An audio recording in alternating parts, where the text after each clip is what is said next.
it's Christelle Martinette here, and I'm scrying now for, let's say, Veterans Day. Today's still, well, the 11th, that just went over the 11th. I'm into the 12th now here in Rome. So let's say on the wing of the Veterans Day. Veterans Day is not only for those who have served in a war, but those who have served, those who have worked for some military or some kind of force that aims to protect the country or work for the government to protect the nation generally. And but apart from that, this is the reading, the scrying session here will be into, I guess today's the 12th, 12th, 13, 14, and 15, including Wednesday, right before the the new moon of the 18th. Now, what do I have here? Let me move this salt lamp. This is the Moldavite, and I'm seeing barbed wire with green bushes. The barbed wire is behind the green bushes. And usually barbed wire is to keep away cattle or any kind of animal on from moving out of a certain area. And in this is the context that I'm seeing. Or could be prison, of course. Barbed wire is always used to keep someone out or keep someone in. But the barbed wire is something that, being very close to the greenery and the bushes, there are thorny issues here, okay? There are thorny issues being, having to be ironed out. And I have a serious look, you know, I'm seeing things that are serious and very difficult to laugh off.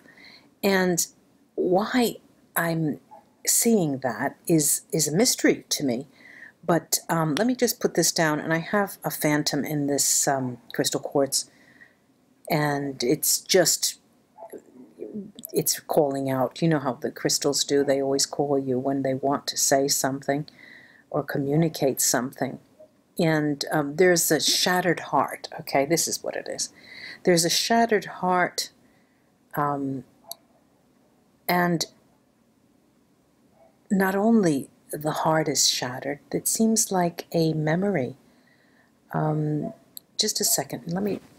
I have to shut this sound that, okay, all right. I said there was a shattered memory. And it's not a heart that is being in the literal sense, obviously, but it's a shattered memory of a beginning of a relationship, how things began for you, and the memory of it is seemingly warped. You try and you try and you try and you try to understand what is it of that memory. How was that? How did it begin? And you're very conscious, but you are conscious, and I'm saying you to mean me, we, you know, we're conscious that what we're remembering is a little bit off. But we do still remember what it meant, okay? So we're very aware that time has tarnished the memory of that meeting, that first meeting. And over the years, you know, when you spend time and when time passes, time is such a fascinating element to me. And it is what people want to know when. You know, this is the resounding question.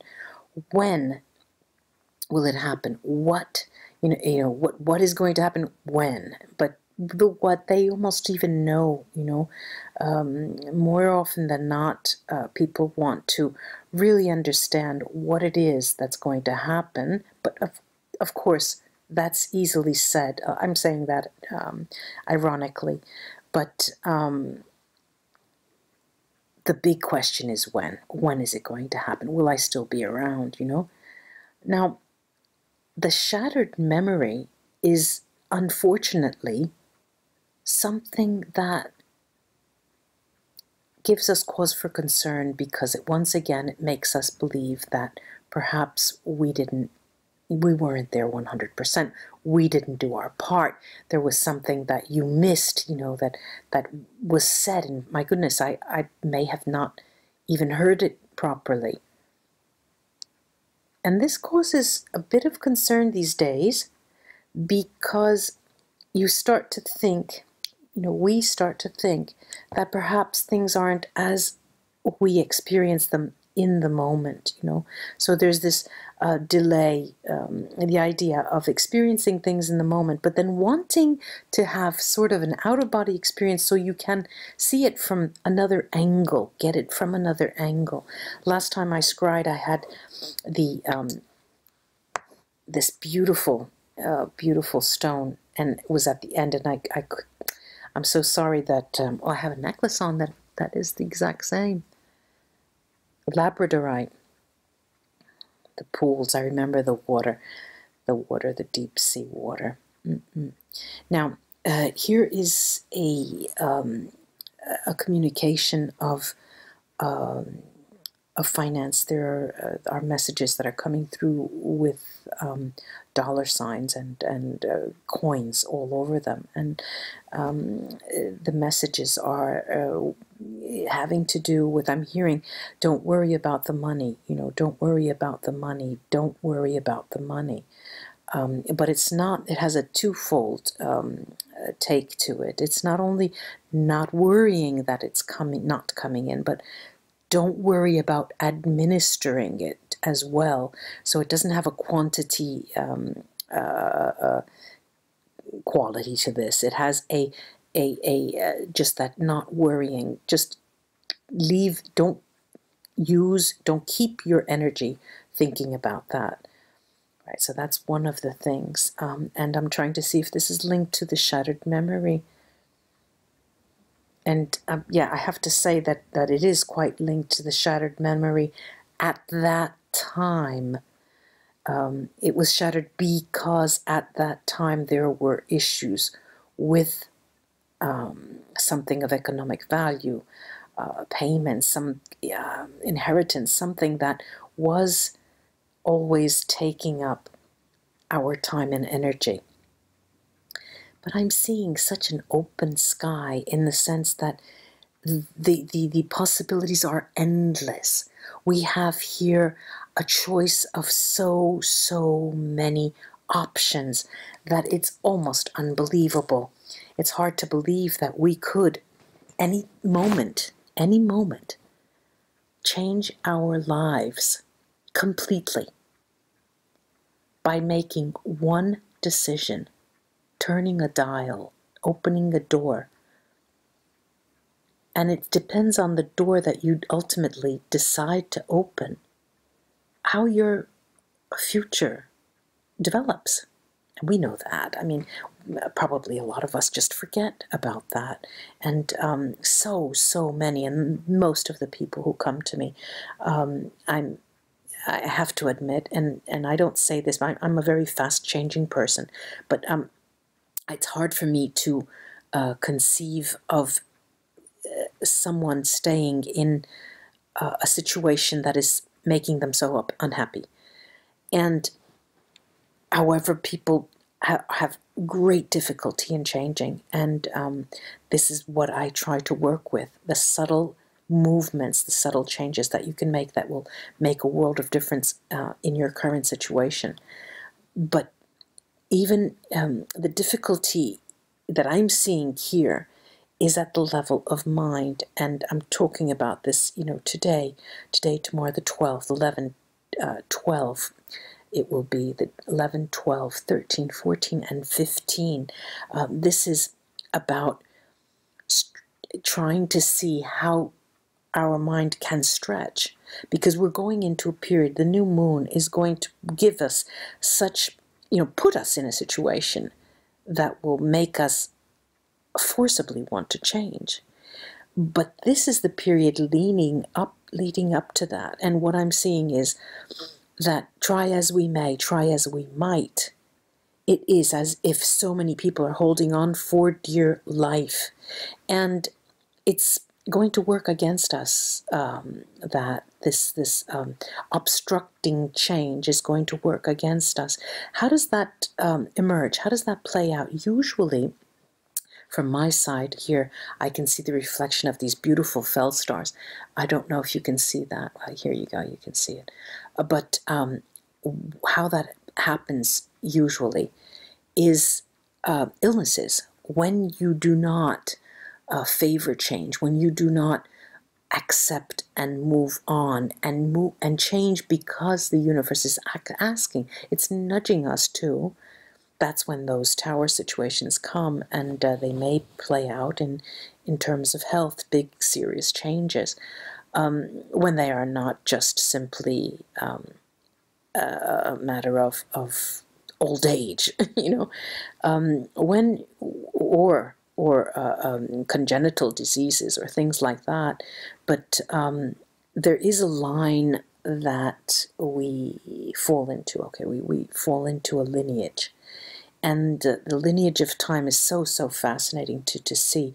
If you have at any time at all to go and think about your ancestors and learn about them, if you can, through other people who are living with you now, it is a fascinating teaching, because it will tell you so much about yourself and ourselves. And what I see here is that there's reluctance to change, and that is going to work against us. There's no doubt about that. And I'm really stressing this period of time here, the 12th, 11th, 12th, 13th, 14th, 15th. And it's a matter of working out so we become strong and able to embrace change when it comes to knock on our doors. This is something that is coming out very, very loud, very, very clear, and it's asking us to be courageous. It's asking us to stand to challenges. It's asking us to embrace the newness and the taste of something we don't have any memory of.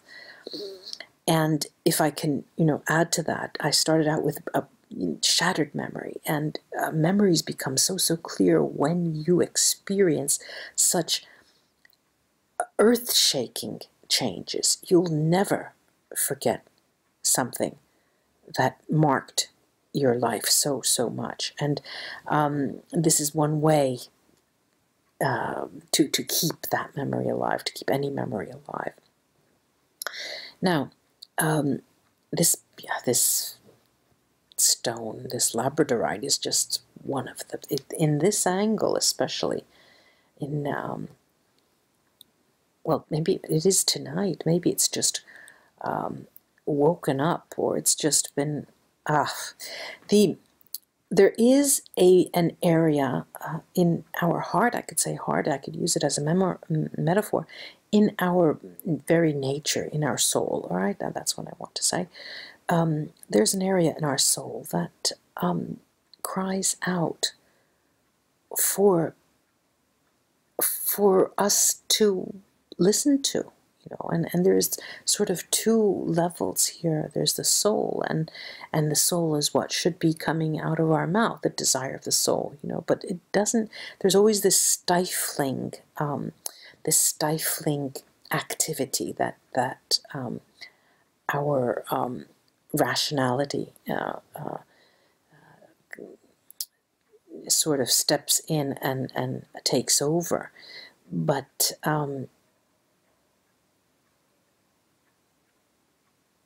there are, of course, there are pitfalls. There are places. There are areas where we cannot see, you know, you're walking, there are blind spots, and we're going to be uncovering some blind spots in these coming days, these upcoming days. We're going to see our weaknesses. We're going to look at our weaknesses flat in the face, and we're going to say, all right, what are we going to do with this? Are we going to accept them, embrace the weaknesses, and move forward and make of our weakness our strength?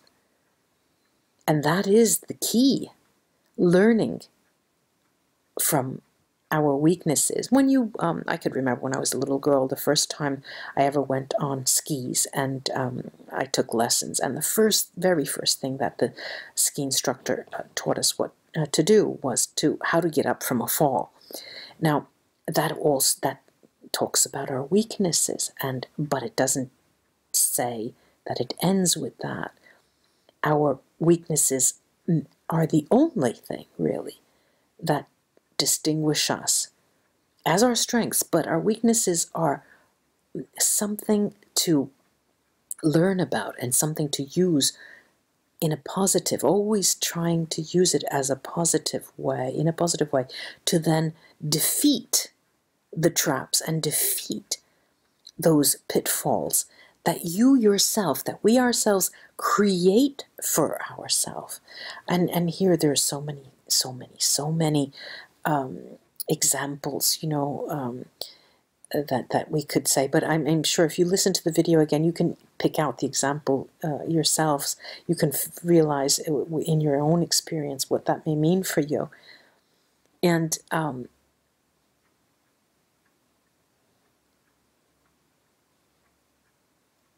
you know, there's a clash of wills. All right, this is what I'm seeing, a clash of wills that will make it very difficult these upcoming days for us, unless you have planned something in advance whereby you have to, you know, stick to a schedule, and you're going to move forward, and you're not going to let other things dissuade you from making changes, doing things. But if you don't, and if you're one of those people who don't have any kind of a schedule, or you lay around all day, and you know, when you're tired, you go to sleep, when you're hungry, you eat, and when you're ready to go out for a walk, you go out for a walk, or you do whatever you want. But if you have that type of schedule that respects your biological clock, it may be more difficult for you to embrace the change and embrace the go against the grain. You know, these coming up days, these days coming up are, and I'm excited about it. On this one hand, I am, and of course I'm part of the world, and I know that something's coming up that is going to ask for us to be to take a leap, a leap of faith, and a leap nonetheless. And it's always difficult to jump into the unknown, right? But what I'm seeing here is boy, it's going to be beautiful there in that unknown, and boy, we're going to take. It's going to feel as if we're taking a deep breath for the very first time. And so let's bring it on those days, ladies and gentlemen. I hope this was of help to you. Namaste, ladies and gentlemen, until we scry again. Bye-bye.